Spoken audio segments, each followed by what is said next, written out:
Bukan sembarang orang yang bisa mengundangnya. Setelah membaca pesan di WeChat-nya, Qi Gui segera menyimpan ponselnya kembali, dan mengatakan sesuatu kepada Sun Yanyan, lalu berjalan keluar. Dia berjalan ke gerbang dan mengirim alamat ke orang yang baru saja menghubunginya.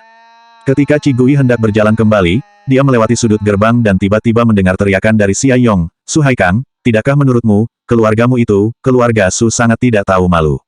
Saat kalian pikir kami sama sekali tidak berguna, saat aku dan Sun Yanyan datang ke rumah kalian, kalian bahkan tidak mau menemui kami.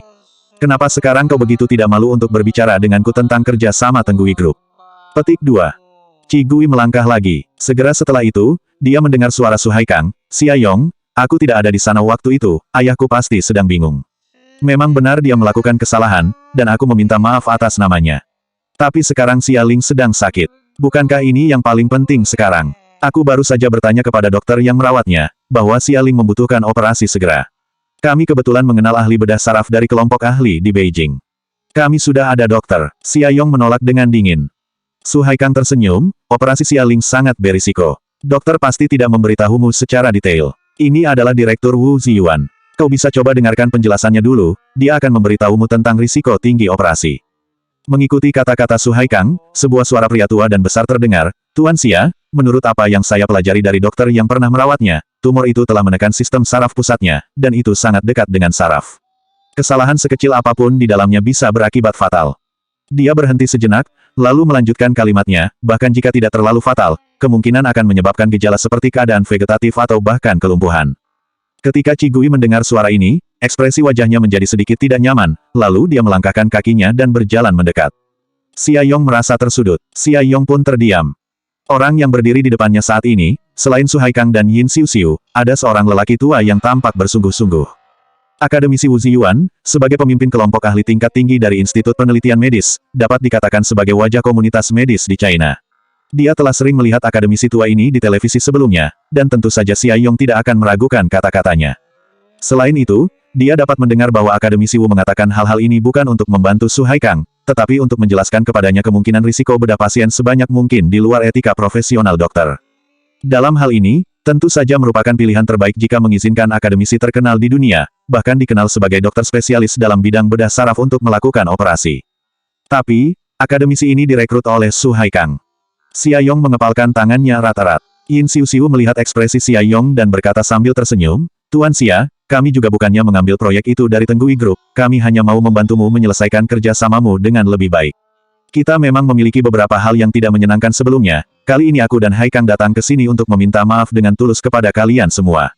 Yin Xiuxiu memandang Wu Ziyuan dengan hormat dan berkata lagi, "Dengan alasan ini, kami secara khusus mengundang akademisi Wu, apa itu tidak cukup untuk membuktikan ketulusan kami?" Kemarahan di hati Xia Yong hampir menembus belenggu. Jika memungkinkan, dia ingin meninju Su Haikang dan Yin Xiuxiu dengan keras. Dasar manusia-manusia licik. Tapi, kesehatan kakaknya jauh lebih penting. Xia Yong tahu betul bahwa dengan status akademisi Wu, tidak semua orang bisa sembarangan mengundangnya. Jika dia menolak Su Haikang, dia tidak akan pernah menemukan dokter yang lebih baik darinya. Xia Yong menarik napas dalam-dalam dan perlahan mengendurkan tinjunya. Dia memandang akademisi Wu dengan mata berat dan berkata, "Kalau Anda mengoperasi kakak saya secara langsung, seberapa besar kemungkinan dia untuk pulih?" 90%. Akademisi Wu tampak bersungguh-sungguh. Dalam momentum seperti ini, pengalaman yang telah terakumulasi selama bertahun-tahun tentu tidak dapat diragukan lagi. Dia melirik Xia Yong, dan ingin mengatakan sesuatu. Tiba-tiba suara wanita yang sedikit dingin datang dari arah samping. "Itu, maaf, kami juga punya dokter di sini." Entah kenapa terlihat tidak asing. Mendengar suara ini, Wu Ziyuan berhenti, lalu melihat ke arah samping dengan terkejut. Dia melihat Qi Gui berdiri tidak jauh dari mereka. Qi Gui mengenakan t-shirt warna putih sederhana yang dipadu-padankan dengan celana jeans. Rambutnya yang hitam dan panjang menutupi bahunya, sehingga membuatnya tampak lebih cantik dan lembut. Ditambah mata almondnya, yang gelap dan cerah dengan bulu mata yang panjang, memancarkan sinar di wajahnya. Akademisi Wu hendak bergeser ke sisi Qi Gui, namun mengingat ada orang di sekitarnya, lalu dia berhenti. Akademisi Wu mempertahankan ekspresi dingin di wajahnya, dan mengangguk ringan, "Kalau memang begitu, maka saya tidak perlu khawatir tentang hal itu." Dengan kembalinya Qi Gui, berarti mereka benar-benar tidak membutuhkannya. Tetapi kalimat itu, terdengar di telinga Su Haikang dan Xia Yong seperti seolah-olah akademisi Wu sedang merasa ditolak dan tidak senang. "Qi Gui, apa yang kamu lakukan?" Yin Xiuxiu mengerutkan kening dan memarahinya, "Apa kau tahu siapa tuan yang berdiri di depanmu? Bagaimana mungkin dokter yang kau temukan dibandingkan dengannya?" Su Haikang juga berkata, Cigui, sekarang bukan waktunya anak-anak sepertimu membuat keributan. Kau sudah mempermalukan Akademi Wu dan menunda perawatan Xialing. Apa bisa kau bertanggung jawab? Xia Yong juga sedikit khawatir, tetapi sebelum dia sempat berbicara, dia mendengar Akademisi Wu berteriak dengan marah, kalian semua diam. Di kelompok ahli, tidak ada yang berani mengatakan kata-kata kasar seperti itu kepada Cigui. Apa-apaan ini? Yin Xiu dan Su Haikang tertegun sejenak, dan memandang Akademisi Wu dengan tercengang, mereka tidak tahu apa yang terjadi. Akademisi Wu mengabaikan mereka dan hanya menatap Cigui. Sekarang, Akademisi Wu akhirnya menyadari bahwa Cigui berselisih dengan dua orang yang mengundangnya. Akademisi Wu tidak mengatakan apa-apa di depan mereka, dia hanya berbicara dengan Cigui dengan tatapan matanya. Jika kamu membutuhkan sesuatu, datang saja kepadaku. Cigui melihatnya ke belakang dan membalasnya dengan tatapan juga. Oke, tolong cepat pergi dan jangan membuat masalah untukku, Master. Dunia hanya tahu bahwa Akademisi Wu di depan layar tampak tegas dan tenang, dan setiap gerakannya penuh dengan sikap yang mengagumkan. Tapi hanya orang-orang dalam kelompok ahli yang bergaul dengannya setiap hari, yang tahu bahwa dia hanyalah seorang idiot yang tidak bisa melakukan apa-apa, selain kemampuan profesionalnya di bidang kedokteran. Akademisi Wu mampu duduk di posisi pemimpin kelompok ahli yang disukai dan dihormati oleh banyak orang, semua karena keahliannya di bidang kedokteran yang luar biasa. Ketika kontribusi satu orang cukup besar untuk dihormati oleh negara, orang lain menjadi terlihat kurang penting. Cigui memikirkannya sebentar, dan kemudian dia bisa mengerti bahwa masternya yang keras kepala mungkin sudah tertipu oleh lidah Yin Xiu dan Su Haikang. Wu Ziyuan membaca, ada rasa jijik di mata murid kesayangannya itu, dia tiba-tiba merasa terluka, lalu menggulung lengan bajunya, dan pergi dengan sedih. Akademisi Wu, tunggu dulu. Su Haikang mengejar Akademisi Wu beberapa langkah, tetapi dia berhenti, dan berbalik untuk melihat Xia Yong. Xia Yong, ini adalah kesempatan terakhir untukmu dan kakakmu, cepat ikuti Akademisi Wu bersamaku dan meminta maaf, mungkin kita bisa membuat janji kembali. Yin Xiu juga berkata, iya. Xia Yong, apa kau benar-benar percaya bahwa gadis kecil seperti dia dapat membantumu menemukan dokter yang hebat? Sebelum dia bisa menyelesaikan kalimatnya, ada suara laki-laki lain yang terdengar di sebelahnya. Ah, akhirnya aku menemukanmu. Kenapa rumah sakit ini di tempat terpencil, mobilku kehabisan bensin? Suara itu terdengar, berbahasa Mandarin namun bercampur dengan bahasa Inggris, suaranya penuh dengan aksen eksotis yang kuat. Kecuali Cigui, semua orang yang hadir tercengang dan menoleh untuk melihat. Mereka melihat ada seorang pria asing berambut pirang, bermata biru, dan tinggi sedang berdiri di sana. Dia sedikit mengeluh dengan wajah tampannya. Wajah itu, entah kenapa terlihat familiar. Lebih baik periksa Baidu, itu lebih mudah. Sebelum Su Haikang dan Yin Xiu bisa memahaminya, Cigui menoleh ke arah Edmund dengan tenang, dan berkata ringan, tidak ada masalah dengan jalannya, tapi orangnya. Edmund tertegun, tidak mengerti ucapan Cigui untuk sementara waktu. Tulisan di gerbang sangat besar dan dalam, Edmund samar-samar merasa bahwa tulisan itu membencinya, tetapi sebenarnya juga tidak ada yang salah dengan hal itu. Cigui tidak ingin membuang-buang waktu untuk bicara di sana, dia langsung berkata intinya, ayo pergi, kau pergilah untuk melihat kondisi pasien lebih dulu, lalu diskusikan di bagian mana operasi akan dilakukan. Setelah berbicara, dia berbalik dan berjalan ke ruangan dokter. Edmund langsung bersemangat, dan dia tidak peduli apa yang Cigui maksud dan apa yang dia katakan barusan, dia hanya mengikuti Cigui dengan bersemangat. Ayo mendiskusikan kondisi pasien dengan Profesor Qi. Jika Edmund kembali dan memberitahu orang-orang tentang hal ini, mereka pasti akan cemburu. Edmund sangat ingat bahwa ketika dia berada di luar negeri, saat Profesor Qi melakukan tindakan operasi pada pasiennya, selalu ada banyak orang yang bergegas untuk bisa menjadi asisten Profesor Qi. Setiap kali mereka memilih siapa yang harus menjadi asistennya, semua orang tidak sabar untuk saling bertarung dan menghancurkan satu sama lain. Bukan karena apa-apa, hanya saja setiap mereka mengikuti Profesor Qi, mereka benar-benar mendapatkan banyak pelajaran berharga. Bahkan jika dia tidak mengatakan sepatah kata pun selama proses berlangsung, hanya mengamati detail operasinya saja, mereka sudah bisa mendapatkan banyak manfaat. Xia Yong melihat Cigui dan Edmund berjalan pergi, dia ragu-ragu sejenak, lalu mengikuti di belakang mereka dan melangkah meninggalkan tempat itu. Su Haikang menghentikannya, Xia Yong, pikirkan baik-baik. Apa kau benar-benar dapat mempercayai orang asing yang secara acak ditemukan oleh gadis kecil, seperti itu? Xia Yong berbalik dan menatap Su Haikang dengan dingin, setidaknya dia lebih bisa dipercaya dibandingkan dirimu. Su Haikang terdiam mendengar jawabannya. Su Haikang ingin mengejarnya dan mengatakan sesuatu, tetapi begitu dia mengambil langkah, seorang penjaga datang dan meminta mereka untuk pergi, dengan suara dingin namun tetap sopan. Xia Yong sebelumnya memberitahu para penjaga bahwa Su Haikang dan Yin Xiu bisa masuk. Sekarang setelah Xia Yong pergi, para penjaga secara alami tidak akan membiarkan mereka tinggal di sanatorium. Xia Yong mengikuti Cigui dan Edmund ke ruang dokter. Dokter yang merawat Ibu Su sedang mendiskusikan situasi pasien lain dengan perawatnya. Ketika dia melihat Edmund, dia tertegun sejenak, lalu berdiri dengan kaget, dan melangkah maju untuk berjabat tangan dengan Edmund dan menyapanya. Ketika di depan orang luar, Edmund terlihat arogan, dia berjabat tangan dengan dokter yang merawat Ibu Su dengan ringan, dan secara alami duduk di kursi dokter. Xia Yong terkejut. Mereka telah tinggal di sanatorium selama 2 hari, dan tentu saja mereka memiliki sedikit pemahaman tentang tempat ini. Mereka tahu bahwa dokter yang ada di ruangan itu juga merupakan direktur sanatorium. Selain dokter dan perawat, bahkan beberapa pasien bersikap sopan kepada dokter tersebut. Tapi bagaimana bisa orang asing ini? Sebelum Xia Yong bisa bereaksi, dia melihat bahwa dokter yang merawat Ibu Su tampak sibuk, namun tetap senang dan dengan sopan mengeluarkan dokumen Xia Ling dan menyerahkannya kepada Edmund, lalu secara alami berdiri di sampingnya. Xia Yong terkejut. Dia menatap Qi Gui dengan kaget. Qi Gui tertegun sejenak, lalu menepuk keningnya pelan. Maaf, ingatanku akhir-akhir ini kurang baik, jadi aku lupa memperkenalkannya pada Anda. Ini Edmund, sedangkan untuk detailnya, Anda bisa melihatnya di Baidu saja supaya lebih cepat. Apakah ada orang yang tidak bisa memperkenalkannya dalam 1 atau 2 kalimat? Gumam Xia Yong. Xia Yong membuka browser dengan sedikit keraguan dan mengetik nama Edmund. 3 menit kemudian, Xia Yong menutup browser tanpa ekspresi. Dia akhirnya mengerti mengapa Qi Gui bisa dengan mudah menolak Akademisi Wu. Daftar panjang berbagai penghargaan yang tertulis di Baidu Encyclopedia hampir saja membutakannya. Dia mungkin perlu lebih banyak waktu di sini. Qi Gui melirik ponselnya, saya akan melakukan beberapa urusan lain, Anda harus kembali ke bangsal dulu, kalau rencana operasi telah ditentukan, dokter yang merawat Ibu Su akan segera memberitahu Anda. Xia Yong juga tahu bahwa tidak ada gunanya tinggal di sini, jadi dia dengan hati-hati menyapa dokter yang merawat Ibu Su dan Edmund sebelum kembali ke bangsal. Di dalam bangsal, istrinya, Su Nianian, dan Ibu Su menebak sesuatu. Melihat Xia Yong masuk dengan wajah masam, mereka bertiga merasa sedikit khawatir. Tidak masalah, merawat Xia Ling adalah hal yang paling penting. Istri Xia Yong menghiburnya, bahkan kalau keluarga Su mengambil keuntungan darimu, kau orang yang sangat mampu sehingga kau akan melampaui mereka cepat atau lambat. Xia Yong perlahan melirik ketiga orang itu di bangsal dan menarik napas dalam-dalam. Sungguh tidak tahu malu. Kemudian, Xia Yong berkata, kalian salah paham. Su Haikang benar-benar ingin mengancamku dengan dokter yang dia cari, tetapi pada saat yang kritis, Kak Qi menemukan dokter yang lebih baik dan menamparkan wajah mereka semua. Sekarang dokter asing itu sedang memeriksa kondisi dan catatan diagnostik Xia Ling dengan para dokter lain. Perkembangan ini terlalu mengejutkan. Su Nianian dan lainnya sedikit tercengang. Setelah beberapa saat, istri Xia Yong bertanya, ada berapa banyak dokter? Seberapa ahli mereka?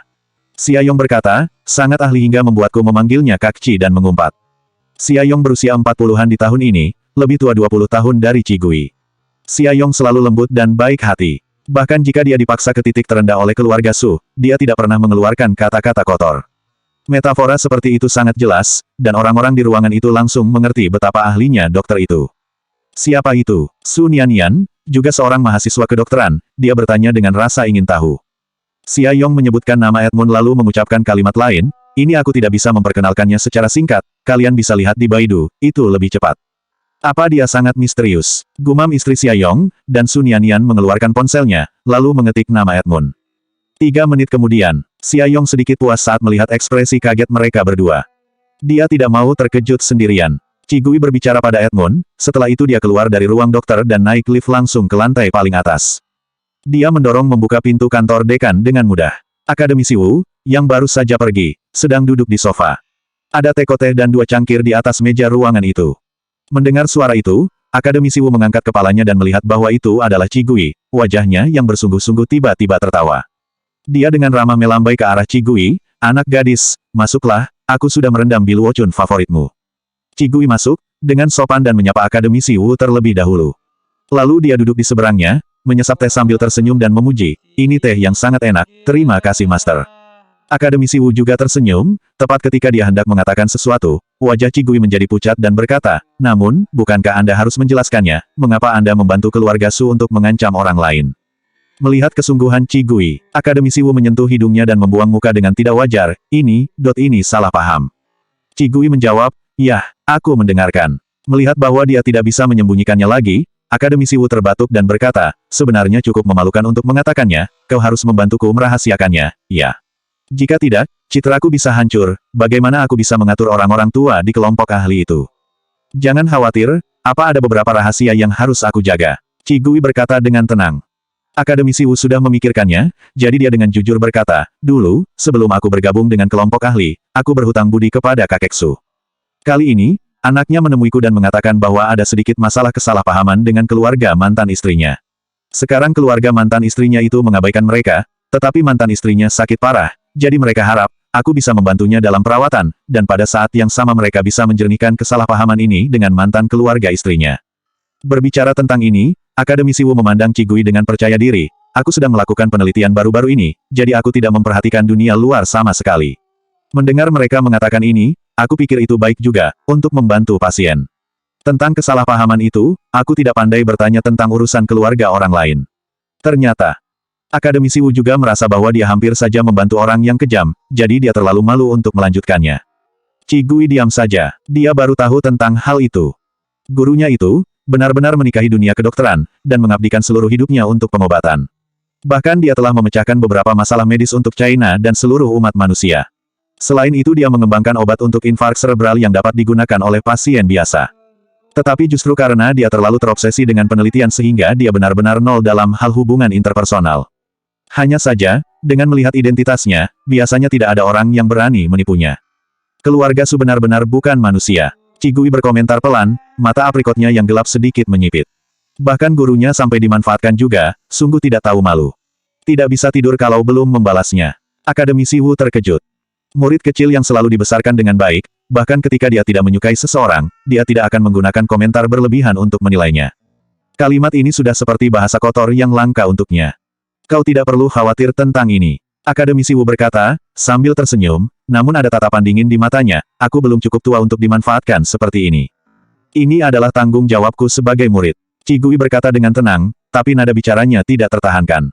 Akademisi Wu tidak mengatakan apa-apa lagi. Sama seperti Qi Gui mengenalnya, dia juga mengenal murid kecil yang sudah dibimbingnya itu dengan sangat baik. Qi Gui tampak tenang, seolah-olah dia tidak peduli dengan apapun. Tapi karena Qi Gui memiliki terlalu banyak hal yang perlu dikhawatirkan, sehingga dia tidak memiliki energi untuk memperhatikan hal-hal kecil. Faktanya, murid kecilnya ini jika dia memiliki rasa benci atau rasa terima kasih dari siapapun, dia pasti akan membalasnya. Dia adalah tipe yang tidak bisa tidur di malam hari jika masalahnya belum tuntas. Qi Gui mengobrol dengan Akademisi Wu sebentar, dan dia masih di sana sampai Edmund meneleponnya. Di rumah keluarga Su, setelah Su Haikang dan Yin Xiu Xiu kembali, mereka memberitahu semua orang tentang kejadian di sanatorium. Qi Changjing, Zhao Yuexiu, Qi Yan, dan Su Qing semuanya ada di sana. Jumlah uang yang ditipu dari kedua perusahaan mereka hampir lebih dari 30 juta yuan dan jumlah itu dapat digambarkan sebagai kerugian yang besar. Dalam beberapa hari terakhir, keluarga Qi Changjing tinggal di rumah keluarga Su untuk membahas tindakan selanjutnya. Sebelumnya, kakek Su hanya pingsan karena terkejut dan marah, lalu dia keluar dari rumah sakit tidak lama setelah bangun. Saat ini, kakek Su sedang berbaring di tempat tidur, dan setelah mendengar kata-kata Su Haikang, dia mengangkat matanya dengan terkejut, si Aling benar-benar tinggal di sanatorium itu. Apa ada orang besar yang membantunya masuk ke situ? Su Haikang mengangguk, takutnya begitu. Tapi, dia sangat mempercayai Qi Gui. Ini sedikit aneh. Qi Changjing terdiam beberapa saat, dan kemudian berkata, ketika kita membawa Nona Hai ke hotel sebelumnya, reaksi Qi Gui cukup aneh, seolah-olah dia tahu bahwa Nona Hai itu seorang penipu. Setelah diingatkan olehnya, semua orang akhirnya mengingat detail kecil yang terabaikan ini. Saat itu, mereka tidak peduli tentang hal itu, dan sekarang menjadi aneh ketika mereka memikirkannya dan menggabungkan beberapa kejanggalan lainnya. Changjing, seperti apa asal-usul putri sulungmu itu? Tuan Su bertanya sambil berpikir. Zhao Yuexiu mengerutkan kening dan dia menolak dugaan kakek Su tanpa berpikir panjang, lalu berkata, dia dari daerah pedesaan. Pada hari neneknya meninggal, aku secara pribadi menjemputnya. Tidak ada masalah lain. Kakek Su mengabaikan Zhao Yuexiu dan hanya menatap Qi Changjing. Zhao Yuexiu mau tidak mau merasa sedikit malu. Qi Changjing merenung sejenak dan berkata, aku akan kembali dan memeriksanya sendiri. Qi Yan berdiri di sampingnya dan mengerutkan bibirnya ketika dia mendengar apa yang dikatakan Qi Changjing. Masalah ini sudah selesai, tidak ada yang perlu dikatakan lagi, sehingga Qi Changjing dan Zhao Yuexiu pergi duluan. Qi Yan juga meninggalkan mereka. Ketika hanya keluarga Su yang tersisa di ruangan itu, Su Haikang menghela nafas, ayah, masalah Tenggui Group mungkin sudah berakhir. Kau seharusnya tidak melakukan terlalu banyak hari itu. Kalau saja, saat Xia Yong dan yang lainnya datang untuk meminta bantuan di hari itu dan kakek Su mau membantu sedikit saja, berdasarkan karakter Xia Yong, kerja sama Tenggui Group hari ini pasti akan memberi mereka beberapa poin juga. Sekarang, keluarga Su tidak hanya kehilangan 20 juta dengan sia-sia, tetapi juga menjadi bahan tertawaan di lingkaran orang kaya, karena mereka sudah tertipu. Reputasi keluarga mereka juga semakin anjlok dan dapat dikatakan sebagai kerugian besar. Tuan Su juga menyesalinya di dalam hatinya. Siapa yang mengira bahwa Xia Yong memiliki keberuntungan yang sangat baik, dia bisa bertemu dengan orang besar yang hebat. Tidak apa-apa, keluarga kita masih memiliki 7 atau 8 nama di dalam daftar. Kakek Su berkata dengan sungguh-sungguh, kalau negosiasi kita selesai, kerugian 20 juta akan segera terganti. Sebelum kakek Su selesai berbicara, asisten buru-buru membuka pintu. Selanjutnya 221 kursi belakang sudah penuh.